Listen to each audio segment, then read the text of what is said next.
পুরাণ অনুসারে আত্মার কোনোদিনও জন্ম হয় না। আত্মার কোনো মৃত্যু নেই। কোনো আত্মা থেকে কোনোদিন নতুন আত্মা সৃষ্টি হতে পারে না। আত্মা অমর, অবিনশ্বর, দেহ নশ্বর। আত্মা শুধুমাত্র একটি শরীর ধারণ করতে পারে। তারপর পৃথিবীতে তার কার্যকালের মেয়াদ শেষ হলে সেই শরীর ত্যাগ করে।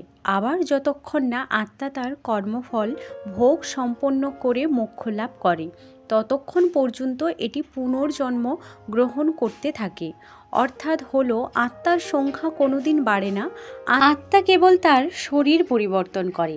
তাই যদি হবে, তবে পৃথিবীর জনসংখ্যা কেন বেড়ে যাচ্ছে? বন্ধুরা, আত্মাকে অবিনশ্বর বলা হয়। আত্মারা তাদের কর্মচক্রে আটকা পড়ে এবং বারবার জন্ম নেয়, কিন্তু এর অর্থ এই নয় যে একটি নতুন আত্মার জন্ম হয়।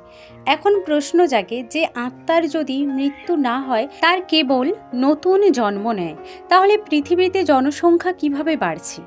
তবে মানুষের সংখ্যা এই পৃথিবীতে তো একই থাকার কথা, কিন্তু তার বদলে তা বেড়ে যাচ্ছে কিভাবে? এর ব্যাখ্যা বিজ্ঞানে অন্যরকম আছে, কিন্তু আমি যেহেতু এই চ্যানেলে পৌরাণিক বিষয়গুলি নিয়ে আলোচনা করি, তাই এখানে আমি পৌরাণিক ব্যাখ্যাটি দেব। তবে তার বৈজ্ঞানিক ব্যাখ্যার সাথেও কোনো না কোনোভাবে মিল রয়েছে। পুরাণ অনুসারে জীবাত্মা মোট 84 লক্ষ যোনিতে জন্মানোর পরে অবশেষে আত্মা মনুষ্য রূপে জন্মগ্রহণ করে। এর মধ্যে 20 লক্ষ বার জন্ম হয় বৃক্ষ যোনিতে। এই জন্মে রোদ, ঝড়, বৃষ্টিতে তাকে নানা রকম কষ্ট সহ্য করতে হয়। 9 লক্ষ বার জন্ম হয় জলচর রূপে। এই রূপে একজনের মাংস আরেকজন ভক্ষণ করে জীবন রক্ষা করে। কৃমি বা কীটপতঙ্গ যোনিতে 11 লক্ষ বার জন্ম হয়। 10 লক্ষ বার পাখি রূপে এবং পশু যোনিতে জন্ম হয় 30 লক্ষ বার। তারপর মানব রূপে জন্ম 4 লক্ষ। সবচেয়ে প্রথমে জীবাত্মা বৃক্ষ যোনিতে জন্মলাভ করে। এই যোনিতে মোট 20 লক্ষ বার জন্ম হয়। প্রথমে সে নানা রকম লতা পাতা, বড় বড় গাছপালা রূপে জন্ম নেয় এবং রোদ, ঝড়, বৃষ্টিতে সে কষ্ট ভোগ করে। অবশেষে সে তুলসী রূপে জন্ম নেয়। তুলসী রূপে জন্মানোর পর সে জলচর যোনিতে প্রবেশ করে। এই যোনিতে সে 9 লক্ষ বার জন্ম নেয়। মাছ, কুমির, কচ্ছপ ইত্যাদি রূপে সে জন্ম পেতে থাকে। এখানে বড় বড় প্রাণীরা তাদের হত্যা করে খাদ্য হিসেবে গ্রহণ করে। এরপর তারা কৃমি যোনিতে প্রবেশ করে। এই যোনিতে মল, মূত্র, নোংরা আবর্জনায় তারা বাস করে এবং সেই সমস্ত পদার্থ দ্বারা খাদ্য হিসেবে গ্রহণ করে। এমনকি কৃমি যোনিতে একটি কৃমি অপর কৃমিকে ভক্ষণ করে। অবশেষে তারা বজ্র কীট রূপে জন্মগ্রহণ করে।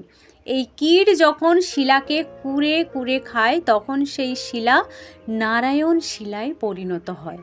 ফলে সেই জীবাত্মা এই কৃমি যোনি থেকে মুক্তি লাভ করে। 11 লক্ষ বার কৃমি যোনিতে জন্মানোর পর 10 লক্ষ বার পক্ষী যোনিতে জন্মগ্রহণের জন্য প্রবেশ করে। পক্ষী জীবনে তাদের কোনো নির্দিষ্ট গৃহ থাকে না। গাছের ডালে ডালে বাসা বানায়। রোদ, ঝড়, বৃষ্টিতে কষ্ট পায়, তাদের বাসা ভেঙে যায় এবং ফল, পোকা মাকড় খেয়ে জীবন ধারণ করতে হয়। এভাবে পক্ষী যোনিতে জন্মানোর পর অবশেষে তারা ময়ূর পক্ষী রূপে জন্মগ্রহণ করে। এরপর তারা পরশু যোনিতে প্রবেশ করে। মোট 30 লক্ষ বার এই যোনিতে তাদের জন্মগ্রহণ করতে হয়। অবশেষে তারা গরু রূপে জন্মগ্রহণ করে এবং গরু রূপে জন্মানোর পর মনুষ্য জন্ম লাভ করে। মনুষ্য যোনিতে মানুষকে 4 লক্ষ বার জন্মগ্রহণ করতে হয়। এই মনুষ্য যোনিতে জন্মানোর পর মানুষ নানা রকম পাপ কার্য করে। তারা পুনরায় জন্মচক্রের বন্ধনে আবদ্ধ হয়ে যায়। মনুষ্য রূপে যখন জীবাত্মা জন্মগ্রহণ করে, প্রথমে সে নিম্নমানের জীবনযাত্রা লাভ করে। তারপর ধীরে ধীরে সে উচ্চ স্তরের জীবনযাত্রা লাভ করে। অবশেষে যখন তার কর্মফল ভোগ সম্পন্ন হয়, যখন তার জীবাত্মা পরমাত্মার সাথে মিলিত হয়, এখন অনেকের মনে প্রশ্ন জাগতে পারে, প্রথমে জীবাত্মা কেন নিম্নমানের জীবনযাত্রা লাভ করে? বন্ধুরা, আমরা যখন কোনো কার্য করি, অর্থাৎ সেটি নতুন কোনো জিনিস তৈরি হোক বা পড়াশোনা, প্রথমে সেই জিনিসটি নিখুঁতভাবে আমরা করতে পারি না। ধীরে ধীরে আমাদের অধ্যবসায়ের মাধ্যমে আমাদের কর্মক্ষমতাকে উন্নত করি। যেমন কোনো পড়া একবারেই মুখস্থ হয় না, বারবার পাঠ অধ্যয়ন করার পর সেটি আমাদের মুখস্থ হয়ে যায়। ঠিক একইভাবে মানুষ প্রথমে নিম্ন স্তরের জীবনযাত্রা লাভ করে, তারপর তার কর্ম অনুযায়ী সে উচ্চ স্তরের জীবনযাত্রা লাভ করে। এবার বলবো মানুষের সংখ্যা বেড়ে চলেছে কিভাবে। হিন্দু পুরাণ অনুসারে আমাদের 4টি যুগ আছে। এই 4টি যুগ হলো সত্যযুগ, ত্রেতা যুগ, দাপর যুগ, কলিযুগ। প্রতিটি যুগকে ভগবান ব্রহ্মার একটি দিন বলে মনে করা হয়। প্রতিটি যুগের শেষে যখন ভগবান ব্রহ্মা ঘুমিয়ে পড়েন, তখন সেই যুগের পরিসমাপ্তি ঘটে। আবার যখন তিনি জেগে ওঠেন, তখন আবার সৃষ্টি শুরু হয়। যখন একটি যুগের সূত্রপাত হয়, তখন পৃথিবীতে প্রাণীর সংখ্যা খুব কম থাকে। তারপর ধীরে ধীরে তা বাড়তে থাকে। প্রতিটি জীবাত্মার ব্রহ্মলোকে বাস করে, তারপর নিজ কর্ম অনুযায়ী সে এই পৃথিবীতে জন্ম লাভ করে। প্রতিটি প্রাণীকেই এই 84 লক্ষ যোনিতে জন্ম নিতে হয়। একটি যোনিতে তার জন্মচক্র শেষ হলে পরবর্তী যোনিতে তার জন্মচক্র শুরু হয়। এইভাবে ধীরে ধীরে সে মানুষ জন্ম লাভ করে। মনুষ্য জন্মের প্রতিটি পরিবারের জীবিত সব থেকে বয়োজ্যেষ্ঠ সদস্যের পূর্ববর্তী 3 জন সদস্য পিতৃলোকে বাস করে।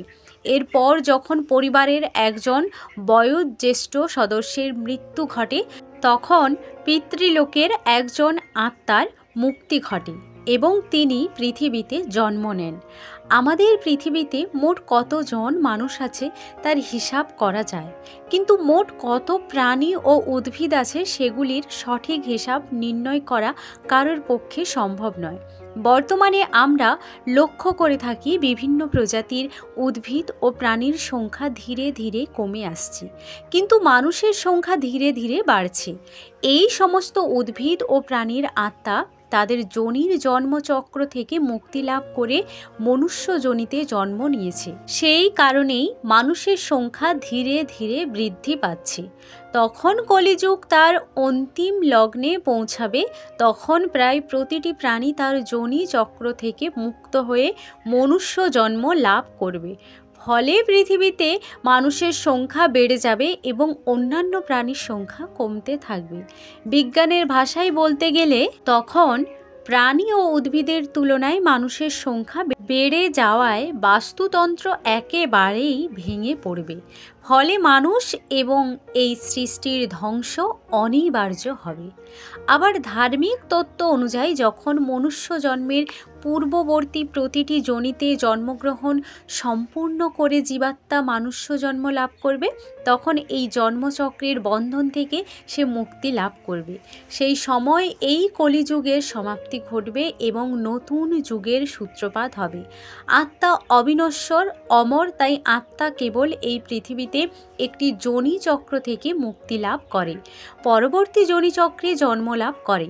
ধীরে ধীরে তাদের যোনি চক্রের উন্নতি হয়, ফলে তারা মনুষ্য জন্ম লাভ করে। আর এই কারণেই একভাবে যেমন বিভিন্ন উদ্ভিদ ও প্রাণী প্রজাতির সংখ্যা কমছে, ঠিক অন্যদিকে মানুষের সংখ্যা বেড়ে যাচ্ছে। এই ছিল আমার ব্যাখ্যা। আমার ব্যাখ্যা যদি ভালো লাগে তবে তা অবশ্যই জানাবেন। কিছু ভুল ত্রুটি হলে ক্ষমা করে দেবেন। দয়া করে খারাপ মন্তব্য করবেন না। ধন্যবাদ। ভালো থাকবেন।